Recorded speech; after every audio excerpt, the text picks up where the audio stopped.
Milestone school and কলেজে একটা মর্মান্তিক দুর্ঘটনা ঘটে গেল। আজকে সারা দেশের মানুষ শোক স্তব্ধ থাকার কথা ছিল, কিন্তু এই সরকারের ব্যর্থতার কারণে শিক্ষার্থীরা সচিবালয় ঘেরাও করেছে, সচিবালয়ে ঢুকে পড়েছে, শেষ পর্যন্ত পুলিশের সাউন্ড গ্রেনেড, পুলিশের গুলির সামনে পড়েছে। এই ব্যর্থতার দায়টা কার? এই ব্যর্থতার দায়টা কে নেবে? ডক্টর মোহাম্মদ ইউনূসের সরকার কি কিছু প্রশ্নের জবাব দিতে পারবে? শিক্ষার্থীদের প্রথম দাবি ছিল এই লাশের সংখ্যা কত। তারা বলছে লাশের সংখ্যা নিয়ে গোঁজামিল করা হচ্ছে। শুধুমাত্র আন্তঃবাহিনী পরিদপ্তর থেকে লাশের সংখ্যা জানানো হচ্ছে, পুলিশ, ফায়ার সার্ভিস, সরকারের কোনো দপ্তর থেকে লাশের সংখ্যা জানানো হচ্ছে না, স্কুলের পক্ষ থেকেও বলতে দেওয়া হচ্ছে না। যখন উপদেষ্টারা স্কুলে গেলেন, তাদেরকে যখন ঘেরাও করলো, তখন আসিফ নজরুল ঘোষণা দিলেন যে কন্ট্রোল রুম খোলা হবে। গতকাল সোমবার যখন এই ঘটনাটি ঘটেছে, তখন কেন সঙ্গে সঙ্গে কন্ট্রোল রুম খোলা হয়নি? কেন আহত নিহতদের নাম তখনই লিপিবদ্ধ করা হয়নি? তখনই কেন সঙ্গে সঙ্গে স্কুল কর্তৃপক্ষকে এবং দেশের মানুষকে জানানো হয়নি যে প্রকৃত লাশের সংখ্যা এটা? লাশের সংখ্যা নিয়ে কেন গোঁজামিল তৈরি করা হলো? এই সরকার কি আসলে কোনো ক্রাইসিস ম্যানেজমেন্ট করতে পারে? এই দুর্ঘটনা সরকার এখন পুরোপুরিভাবে ব্যস্ত থাকার কথা ছিল এই দুর্ঘটনায় যারা আহত হয়েছে, যে একটা ট্রমা তৈরি হয়েছে, সেটা কিভাবে নিরসন করবে সেই দিকে মনোযোগ দেওয়া। কিন্তু সরকারকে এখন সচিবালয়ের আন্দোলন নিরসন করার পথে হাঁটতে হচ্ছে। এই জায়গায় দেশকে নিয়ে গেল কে? নিশ্চয়ই এই সরকার। ভুল কি অন্য কেউ করেছে? বিএনপি উস্কানি দিয়েছে, আওয়ামী লীগ উস্কানি দিয়েছে, কেউ দেয়নি। এনসিপি দিয়েছে, জামাত ইসলামী দিয়েছে, কেউ দেয়নি। পিনাকি ভট্টাচার্য দিয়েছে, কেউ দেয়নি। কোনো ইউটিউবার দেয়নি, কোনো সোশ্যাল মিডিয়া অ্যাক্টিভিস্ট দেয়নি, কোনো পলিটিক্যাল পার্টি দেয়নি। এই সরকারই এই ঘটনাগুলোর জন্য দায়ী। শিক্ষার্থীরা মাঠে নেমেছে। আপনি যখন এরকম একটি ঘটনা ঘটলো, একটি বিদ্যালয়ের, একটি স্কুলের প্রায় 25 জনের মতো প্রথম দিনেই মারা গেল, আপনি এসএসসি পরীক্ষা চালু রাখলেন। রাতে 3টা বাজে এসে আপনি ঘোষণা দিলেন যে এসএসসি পরীক্ষা স্থগিত। এগুলা কোনো একটা সরকারের কাজ হইতে পারে? আর ওই দুর্ঘটনা ঘটার সঙ্গে সঙ্গেই তো আপনি জানতেন যে এখানে কি পরিমাণ ক্যাজুয়ালিটি হয়েছে। আপনি সঙ্গে সঙ্গে কেন করলেন না? আপনি সঙ্গে সঙ্গে কেন কন্ট্রোল রুম করলেন না? সঙ্গে সঙ্গে কেন এসএসসি পরীক্ষা, এইচএসসি পরীক্ষাটা স্থগিত করলেন না? শেষ পর্যন্ত কি হবে জানেন? এই আন্দোলনের মুখে এবারও শিক্ষার্থীরা এইচএসসির যে বাকি পরীক্ষাগুলো রয়েছে সেগুলো দেবে না। ইতিমধ্যেই 24 জুলাইয়ের এইচএসসি পরীক্ষা বাতিল করা হয়েছে, স্থগিত করা হয়েছে, মানে পরবর্তীতে নেওয়া হবে। তাইলে 22 জুলাইটা হইলো, 24 জুলাইটা হইলো। আপনি প্রথম দিনে আপনি 22 জুলাইটা করেননি, এখন এসে আপনি নাকে খত দিয়া 24 জুলাইটা করতেছেন। সারা দেশের বিভিন্ন স্থানে শিক্ষার্থীরা শিক্ষা উপদেষ্টা ও শিক্ষা সচিবের পদত্যাগ দাবি করছেন। এই পদত্যাগ হবে না।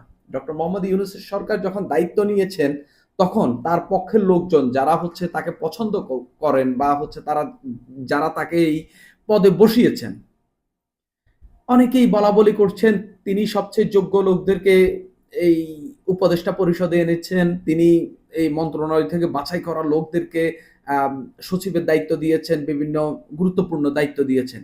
এখন দেখা যাচ্ছে এই যে মাইলস্টোনে একটা দুর্ঘটনা ঘটলো, এই দুর্ঘটনার ম্যানেজমেন্টটা এই সরকার কিভাবে করছে? কত দুর্বল সরকার হইলে এরকম ঘটনা ঘটতে পারে? কত দুর্বল সরকার হইলে অথরিটি না নিয়ে যে লাশের সংখ্যাটাও যে মানুষকে বিশ্বাসযোগ্যভাবে বলতে না পারে? আমি ধরলাম সেখানে 31 জনই মারা গেছে, এখন পর্যন্ত তথ্য অনুযায়ী 31 জন। আপনি কেন মানুষকে সেটা বিশ্বাসযোগ্য করে তুলতে পারলেন না? মানুষ যে সন্দেহ তৈরি করছে, এর দায়টা কার? আপনি কেন তাদেরকে স্ট্রংলি বলতে পারলেন না যে আমি এই লাশটা পেয়েছি, এই লাশটা তথ্য তোমরা নাও? আপনি কেন বললেন না আপনি কেন সেনাবাহিনী সেখানে গিয়া যারা লাশের তথ্য প্রকাশ করতে চাইবে, যারা আহতদের তথ্য বলতে চাইবে, তাদের উপর কেন সেনাবাহিনী চড়াও হবে, পুলিশ বাহিনী কেন চড়াও হবে? সরকার কেন এই অথরিটিটা নিতে পারলো না? এখানে এই সরকারের দুর্বলতা। দুর্বলতা না, এটা এক ধরনের ছাগলামি। এই যে অথর্ব সরকার, এই সরকার যে আসলে কোনো কিছুতেই দক্ষ না, এরা যে আসলে কোনো কিছুই করতে পারবে না, এটা একেবারে স্পষ্ট। এটা একেবারে স্পষ্ট। মাইলস্টোনে একটা ঘটনা ঘটেছে, বিমান বিধ্বস্ত হয়েছে, বেশ কয়েকজন শিক্ষার্থী মারা গেছে, বেশ কয়েকজন আহত হয়েছে। এটা দেশের জন্য খুবই শোকাবহ একটা ঘটনা। বিশেষ করে শিক্ষার্থীরা একবারে 4, 5, 6, 7 এ পড়ুয়া শিক্ষার্থীরা মারা গেছে, এই ঘটনাটি একেবারে হৃদয় বিদারক। একেবারে কোমলমতি শিক্ষার্থীরা, একেবারে শিশু বাচ্চারা আগুনে পুড়ে ছাই হয়ে গেছে। তাদের আগুনে পোড়া লাশ দেখে মানুষ একেবারে অনেকেই কেঁদে উঠেছেন। সেই ঘটনাটি পুরা দেশের মানুষ যখন সেখানে শোকস্তব্ধ থাকার কথা, সেখানে এই সরকারের বিরুদ্ধে ফুঁসে উঠছে। সচিবালয়ে যখন শিক্ষার্থীরা ঢুকে পড়লো, সরকারি বাহিনী গুলি চালাচ্ছে। আপনি কেন তাদেরকে সচিবালয় পর্যন্ত নিয়ে গেলেন? এই সরকারের আরো কিছু জিনিস দেখেন। সরকার এখানে মাইলস্টোনে বেশ কয়েকজন নিহত হয়েছেন, বেশ কয়েকজন আহত হয়েছেন। এই আহত নিহতদের খরচও নাকি সরকারের কাছে নাই, সরকার তহবিলের জন্য টাকা চাচ্ছে। ডক্টর মোহাম্মদ ইউনূসের নামে চিফ অ্যাডভাইজার জিওবি গভর্নমেন্ট যেই পেজটা রয়েছে, ডক্টর মোহাম্মদ ইউনূস যখন প্রধান উপদেষ্টা হয়েছেন এরপরে এই পেজটি খোলা হয়েছে। 14 লাখের মতো ফলোয়ার লাইক রয়েছে। এখানে হচ্ছে ডক্টর মোহাম্মদ ইউনূস যা যা করেন যা যা বলতে মানে সরকারি কাজকর্ম যা যা করেন সেগুলো তিনি এখানে শেয়ার দেওয়া হয়। মূলত ফ্রেশ উইং থেকে এই পেজটা চালানো হয় সম্ভবত। তো সেখানে একটা স্ট্যাটাস দেওয়া হয়েছে, মাইলস্টোন স্কুল কলেজে প্রশিক্ষণ বিমান বিধ্বস্ত হয়ে ক্ষতিগ্রস্তের জন্য যারা অর্থ সাহায্য করতে চান উপরোক্ত ত্রাণ ও কল্যাণ তহবিলের উল্লেখিত নম্বরে জমা দিতে পারেন। আমার এক ভাই স্ট্যাটাস দিয়েছেন যে মানুষ খুঁজছে প্রাণ, সরকার খুঁজছে ত্রাণ। কি জঘন্য কারবার হইলে সরকার এই সময়ে আইসা যে আপনার কাছে 200, 250, 300 জন হতাহত হয়েছে, এই খরচটা নেই, এই টাকাটা নেই আপনার কাছে টাকা তুলতে হবে। এটা কি ধরনের ঘটনা? সরকার শেষ পর্যন্ত যারা স্ট্যাটাসটি দিয়েছেন শেষ পর্যন্ত এটা ডিলিট করেছেন। এই স্ট্যাটাসটি নাই হয়ে গেছে, পোস্ট ডিলিট হয়েছে। কিন্তু সরকারের এই কর্মকাণ্ডগুলোকে আপনি কিভাবে ব্যাখ্যা করবেন? আপনি এইচএসসি পরীক্ষার সিদ্ধান্ত নিচ্ছেন রাত 3টা বাজে, শিক্ষার্থীরা তারা তো জানে যে হচ্ছে তাদের পরীক্ষা, তারা 12টার মধ্যেই ঘুমাই গেছে, কারণ তার পরের দিন পরীক্ষা। সে পরের দিন ঘুম থেকে উঠা পরীক্ষা কেন্দ্রে যায় দেখে যে নোটিশ টানানো যে হচ্ছে তার পরীক্ষা আজকে হচ্ছে না। আপনি কেন এটা 12টার মধ্যে জানাইতে পারলেন না? আপনি কেন এটা 9টার মধ্যে জানাইতে পারলেন না, 10টার মধ্যে জানাইতে? আপনি জানেন ওইখানে এই পরিমাণ হতাহত হয়েছে, আপনি কেন এটা তাৎক্ষণিক সিদ্ধান্ত নিতে পারলেন না?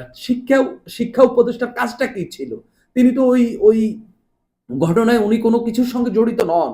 উনি তো ওইখানে আহত বা নিহতদেরকে কোনো কিছু সেবা দিচ্ছেন না। তার শিক্ষা বিষয়ক যেহেতু একটা গুরুত্বপূর্ণ বোর্ড পরীক্ষা চলছে, আপনার তো ওই বিষয়ে সিদ্ধান্ত নেওয়ার কথা। এখন শুনছি যে শিক্ষা সচিবকে প্রত্যাহার করা হয়েছে। তাকে যদি প্রত্যাহার করা হয়, উপদেষ্টা কেন প্রত্যাহার হবে না? নাকি সরকারি কর্মকর্তাকে সরিয়ে এই উপদেষ্টা কয়েকদিনের জন্য নিয়োগপ্রাপ্ত উপদেষ্টাকে রেখে এক ধরনের মানুষকে খুশি করার চেষ্টা করছেন? সচিবের পদ যদি যায়, সচিব যদি প্রত্যাহার হন, শিক্ষা উপদেষ্টা কিভাবে টিকে থাকেন? এরকম একটা ঘটনা ঘটলো। আমাদের যে স্বাস্থ্য উপদেষ্টা নূরজাহান বেগম, নামও ঠিক মতো জানি না, তার কি ভূমিকা? তিনি কি করছেন? তিনি ঢামেকে কয়বার গিয়েছেন? বার্নিং ইনস্টিটিউটে কয়বার গিয়েছেন? কয়বার প্রেস ব্রিফিং করেছেন? কয়বার ডাক্তারদেরকে, চিকিৎসকদেরকে হচ্ছে চিকিৎসার বিষয়ে নির্দেশনা দিয়েছেন? কয়বার তিনি বেসরকারি মেডিকেল গুলোতে ঘুরেছেন? কয়বার তিনি মাইলস্টোনে গিয়েছেন? আমরা শেখ হাসিনার পতন ঘটিয়েছি, কিন্তু এমন একটা সরকারকে বসিয়েছি যারা এই দেশের মানুষকে কিছুই দিতে পারবে না, একেবারে কিছুই দিতে পারবে না। গত 11.5 মাসে এরা বলার মতো তেমন কিছুই করতে পারেনি। মাঝে মাঝে দুই একটা ক্রাইসিস আসে, তারা সেগুলো নিরসন করতে পারে না, তারা সেগুলো হ্যান্ডেল করতে পারে না, তারা সেগুলো দেখতে পারে না, তারা সেগুলো ঠিকভাবে সরকারের জায়গা থেকে কিভাবে মানুষের সঙ্গে কমিউনিকেট করবে সেগুলো পর্যন্ত পারছে না। আপনি দেখেন এই ঘটনায় লাশের সংখ্যা নিয়ে সন্দেহ হচ্ছে। আমি ধরলাম সেখানে 5 জন মারা গেছে, আপনি এই 5 জন বিশ্বাসযোগ্য ভাবে কেন আপনি দিতে পারলেন না? আসিফ নজরুলকে কেন ঘটনার একদিন পরে সেখানে গিয়ে বলতে হচ্ছে আমরা কন্ট্রোল রুম খুলবো? আপনি আগের দিন কেন কন্ট্রোল রুম খুললেন না? এই ঘটনার সঙ্গে সঙ্গেই তো সেখানে কন্ট্রোল রুম খুলে ফেলা উচিত ছিল। পুলিশের, ফায়ার সার্ভিসের, সরকারের কন্ট্রোল রুম থাকা উচিত ছিল, যেখান থেকে মানুষ একবারে অবাধভাবে তথ্য পাবে। আপনি কি লুকাইতে চাচ্ছেন? আপনি কি এই লাশ লুকাইতে পারবেন? বাংলাদেশের শিক্ষার্থীরা এখন যে বিপ্লবী পর্যায়ে রয়েছে, আপনি কি এখান থেকে একটা লাশ তো দূরে থাক, আপনি একটা নখ লুকাইতে পারবেন? কিন্তু আপনি গোজামিল করতে পারবেন শুধুমাত্র। গোজামিল কইরা কি হবে? নিজের বিপদ ডাকবেন, দেশটাকে অস্থির করে তুলবেন। এই অস্থির করে তুলে কি ফায়দা কে আদায় করে নেবে সেটা এই সরকারই ভালো জানে। তবে আমি মনে করি এই সরকারের বর্তমান অবস্থা হওয়া উচিত ছেড়ে দে মা কাইন্দা বাঁচি। খুবই বাজে অবস্থা, খুবই জঘন্য অবস্থা।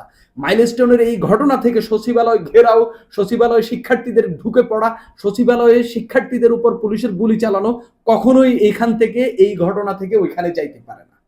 এটা কমপ্লিটলি এই সরকারের চরম ব্যর্থতা। গদি রক্ষার্থে সরকার গুলি চালাচ্ছে। স্বৈরাচার হোক কিংবা নোবেল বিজয়ী হোক, গদি সবাই রক্ষা করতে চায়, সেজন্য পুলিশকে সবাই ব্যবহার করে। সুপ্রিয় দর্শক, এ পর্যন্তই।